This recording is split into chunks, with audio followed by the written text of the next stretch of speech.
Assalamualaikum warahmatullahi wabarakatuh. Perkenalkan, nama saya Adi Haryanto, pendamping sosial PKH Kecamatan Rumbia, Kabupaten Lampung Tengah. Pada kesempatan kali ini, saya akan menyampaikan video tugas akhir pada Diklat Pelatihan Pencegahan dan Penanganan Stunting Modul ke-6 sesi ke-10. Untuk selanjutnya, marilah simak video berikut. Assalamualaikum warahmatullahi wabarakatuh. Gimana kabarnya ibu-ibu, bapak-bapak semua? Sehat, alhamdulillah. Pada pertemuan siang hari ini, bapak-bapak dan ibu-ibu, marilah kita akan membahas yaitu tentang pencegahan dan penanganan stunting bagi masyarakat.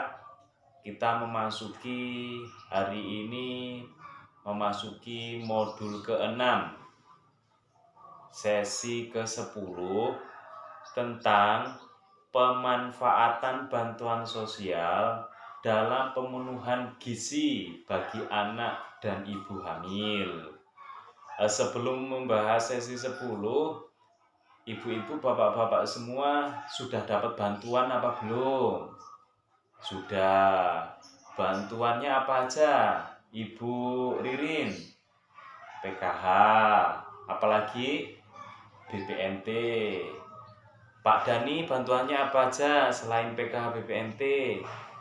BST, bener. Selain bantuan itu ada juga bantuan lain, bantuan sosial lain, misalkan seperti bantuan BLT dana desa dan bantuan sosial lain. Jadi bantuan-bantuan sosial itu Bapak Ibu semuanya harus perlu dimanfaatkan. Salah satunya pemanfaatan bantuan sosial itu adalah untuk pemenuhan gizi bagi anak-anaknya. Bagi anak-anak yang dapat bantuan harus gizinya dipenuhi. Dan selain untuk anak-anak, penambahan gizi itu juga diperlukan untuk ibu hamil. Di sini ada yang ibu hamil enggak? Oh, belum ada. Ya.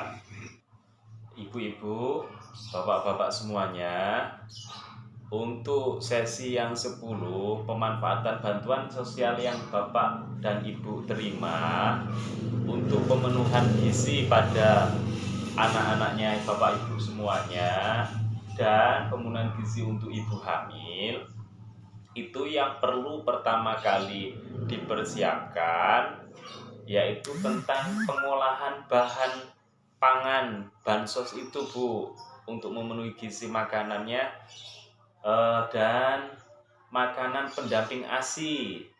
Makanan pendamping ASI itu kalau sudah bayi usia 6 bulan itu harus ada tambahan makanan pendamping ASI.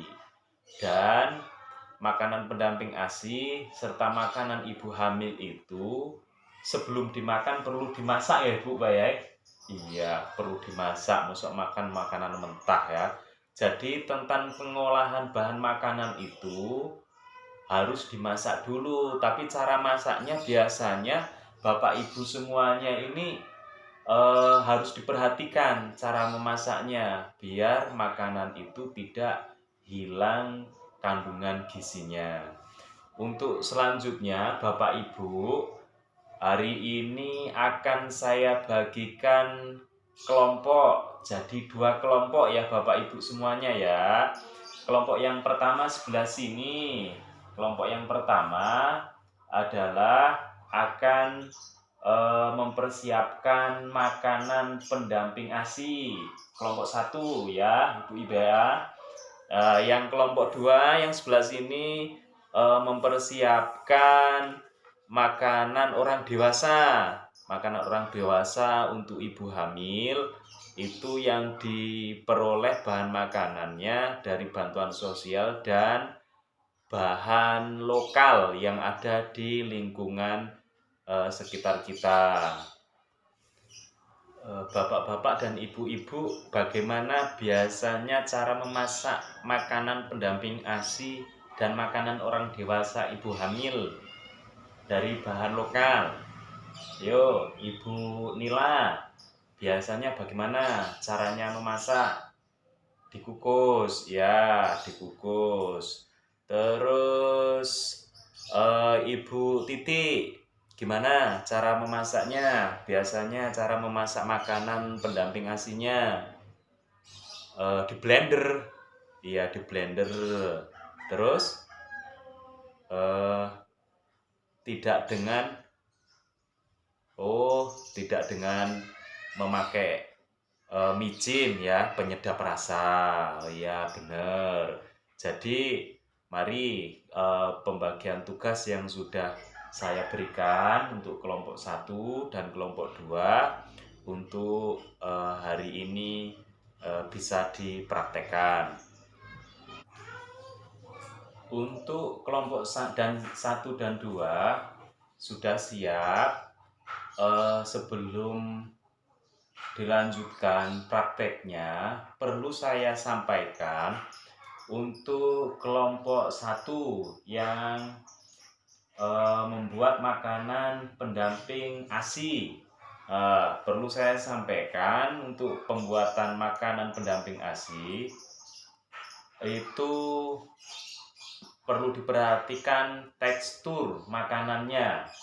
Jadi makanan yang untuk anak balita yang masih kecil, yang barusan umur 6 bulan itu, masakan pendamping ASINya itu terutama teksturnya ya, ibu-ibu semua ya, teksturnya itu harus dapat mudah dicerna oleh anak, karena teksturnya kalau misalkan keras, anak masih kecil, itu malah di perutnya anak kita sakit. Makanya untuk membuat makanan pendamping ASINya, teksturnya harus yang mudah dicerna.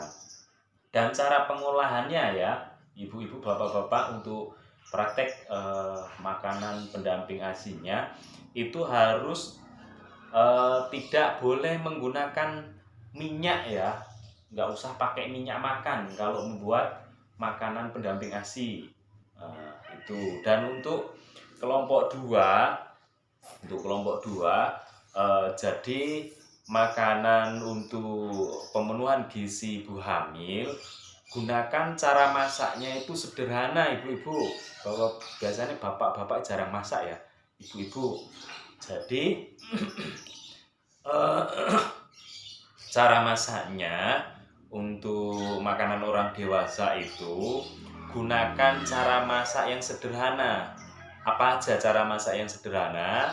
Yaitu cara masaknya dikukus ya, direbus, dipanggang ya, atau ditumis agar nilai kandungan gizi yang kita masak, makanan yang kita masak itu tetap utuh.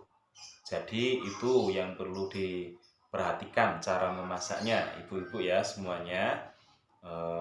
Sudah paham semua? Sudah, oke, pinter-pinter semua. Silakan dilanjutkan. Ibu-ibu, bapak-bapak, sudah selesai prakteknya?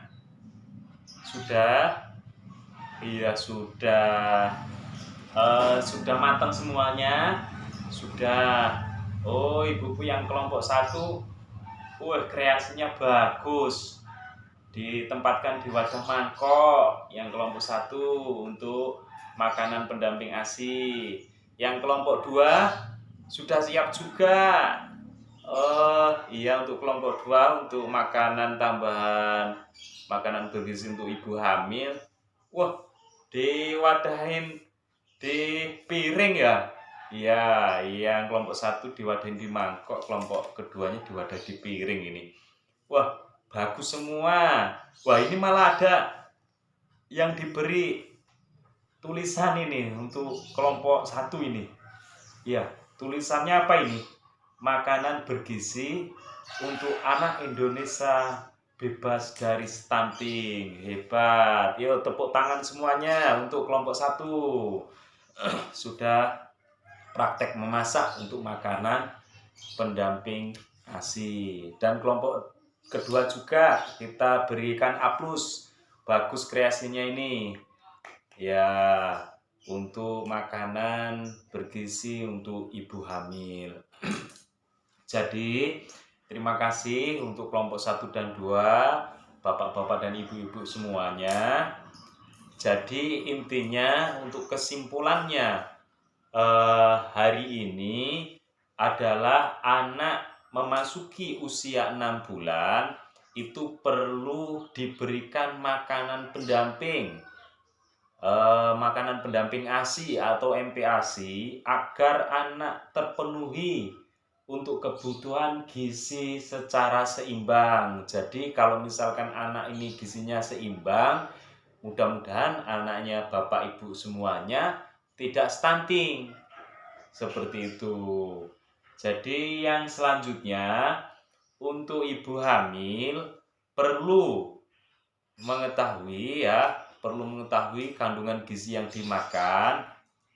Jadi harus terpenuhi juga ibu hamil ini gizinya waktu hamil. Kenapa harus terpenuhi gizinya pada masa ibu hamil? Karena dengan terpenuhi gizi yang seimbang untuk memastikan janin yang dikandungnya itu sehat, ya. Janin yang dikandungnya sehat, sehingga apa? Sehingga ketika sudah lahir, ya, bayinya akan tumbuh sehat, cerdas, dan tidak stunting. Itu bapak-bapak dan ibu-ibu semuanya. Untuk pertemuan hari ini mungkin cukup ya, ibu-ibu ya. Cukup. Ada yang perlu ditanyakan? Ibu-ibu? Tidak ada. Bapak-bapak ada? Tidak ada. Sudah paham semua ya? Sudah. Jadi untuk pemenuhan gizi anak atau makanan pendamping ASI untuk anak usia 6 bulan dan pemenuhan gizi untuk ibu hamil sudah paham semua ya ibu-ibu ya? Sudah, sekaligus cara memasaknya. Sudah paham belum? Paham. Terima kasih. Mudah-mudahan pertemuan ini pelajaran materi yang disampaikan bisa bermanfaat dan dipraktekkan ya. Ya, dipraktekkan di rumah masing-masing. Itu saja. Mudah-mudahan pertemuan hari ini kita tetap diberikan kesehatan semuanya ibu-ibu ya. Ya, amin. Itu saja pertemuan dari ini. Apabila tadi saya dalam menyampaikan ada kesalahan, mohon maaf ya ibu-ibu ya. Dimaafkan nggak ini? Dimaafkan. Terima kasih. Mohon maaf yang sebesar-besarnya. Dan dari saya akhiri. Wassalamualaikum warahmatullahi wabarakatuh. Selamat sore. Terima kasih. Inilah tugas dari saya, pendamping Kesos, dalam menyampaikan tugas pada pelatihan pencegahan dan penanganan stunting modul 6 sesi 10. Mudah-mudahan apa yang saya berikan, video tugas ini yang saya berikan bisa bermanfaat untuk semuanya. Dan dari saya akhiri. Wabila taufiq wal hidayah. Wassalamualaikum warahmatullahi wabarakatuh.